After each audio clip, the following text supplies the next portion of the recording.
Today, we sit down to learn how value is really being achieved with enterprise software. That's next on Global Services Insights.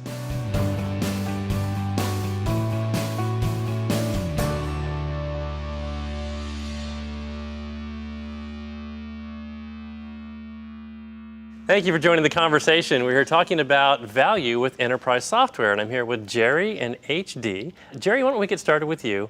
Let's just define the term value. What does it mean? Value means different things to different people, right? So it's really about realizing something that you originally expected. So you set some expectations, and if you get to those expectations at the end, then you've realized the value of what you've thought. That's value from my mind. That's a very clear way to define it. I like that, expectation. So HD, we brought you here because we know you work with customers in the trenches all the time. What do you think are some of the typical challenges they're facing with enterprise software? Sure, I work with a lot of customers, both Global 2000, financial services. It's amazing to find out that technology challenges are not the biggest part of the problem here. What we really see is organizations interacting with one another or not interacting with one another, and they're challenged with their partners or with just working internally within the departments. That's one of the biggest problems we see in these organizations. More of the human side. Exactly. I would have guessed it would be like technology integration. That's right. And analysts are saying that, for example, ServiceNow has a world-class platform, but customers still not realizing or getting those expectations they're looking for. What do you think is the culprit there? Procuring software is step one. Evaluating, selecting, solutioning, all that is the early phase of a complete life cycle of a software solution, a journey as we may call it, right?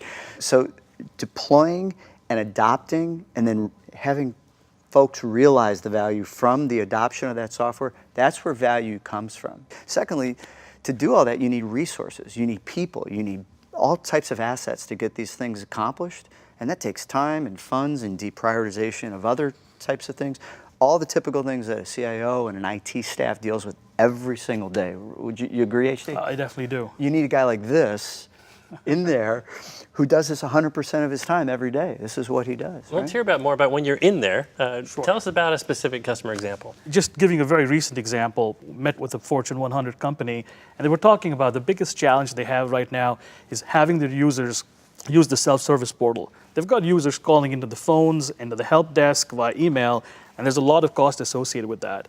So we came in, we took a look at what the gaps are, how do we map to from point A to point B, how can they build a very nice, jazzy self-service portal the customers get excited to use that meets with what they have today, understand what knowledge base they have, and really start to use the self-service portal versus calling it in. 6 months later, we went back and they told us that they've already started to see cost savings based on this initiative. So that's a pretty good example we have for the client. But the key there, HD, really, is that you're managing through that whole process from day one to day 100. And that's what made that successful, right? Right. We treat that as a micro project, right? We baseline what the success plan looks like. What does the customer want to see? And that's really the work. It's coordination amongst the resources from ServiceNow, coordination of the resources, maybe from a partner they brought in, the UI, UX people within the organization. That's the activity that we're really managing here. Yeah. It sounds like customers want this. Yeah, I remember John Donahoe was talking at Knowledge about his listening tour. He talked to over 100 customers on the world tour, and a lot of them said, we want to be led. So is this what we're talking about? Exactly. We want to be guided. Customers say, I want to be guided. Protect me from myself. Protect me from my teams. Help me be successful. Customers are asking for leadership and guidance from us every day. Every customer we meet is not saying, let me go at this alone. Thank you for your software. They're saying, help me be successful. Show me what to do. Show me how to be successful. That's really the Just to add to that, they love our platform as well. We hear that a lot. And what the CIOs are also saying, we love the platform, but we don't have the resources to support it. So that's another vector that we're hearing from our customers. There's a lot of expertise, I know, on this couch here. So I'm going to ask you just maybe as well as with you. Unveil just a couple of the best practices that people should be looking at. So first, set some realistic goals. You can't have 100% deployment on day one? Is that what you're saying? You cannot have 100% adoption unless you have one user. So, set some goals, and then three things. When I look at it, we capture where you want to be, manage what you want to be, right? Measure it, and then maintain it. And the maintain is the hard part. Because we can all say where I want to be and how I want to get there, but then to do the work and ensure that I'm staying on course, staying on the tracks, putting maniacal focus every day to these success plans for your users, for your operators, for your C-levels, with your vendor, your partner. All those things are tasks and activities that are very important to achieving success. Capture, measure, and maintain. I That's love it. that. Capture, Okay, measure, you're the guy maintain. that helps them with the maniacal That's right. focus, right? That's right. Okay. What are some of the business outcomes that I'm going to want to measure? Right. If they do everything that the capturing, the measuring, and the maintaining, time to value is the biggest benefit they can get out of it.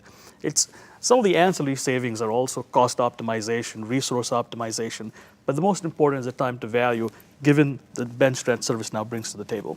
Great. So if anybody's going after value realization services, it's all about how much time can I get to my expectation. All right, Jerry, I'm going to give you the last word here. What do you want to share with the audience? What one thing should they remember after watching? Leverage resources, expertise within the software vendor, the solution partners that can help you be successful. We see this not 2 or 3 times across a year. We see it hundreds of times. So we have situational awareness, experiences that we can help our customers gain from that experience and make it simpler and easier and gain time to value, to HD's point. Great, and that's why value realization services are catching on in the industry. HD, where can I go to learn more about what you do specifically? Sure. You can go on our website, servicenow.com/services. All right. Himanshu and Jerry, thank you so much for being on the show today. We Thanks, appreciate David. you sharing Thank the you. insights. Appreciate it.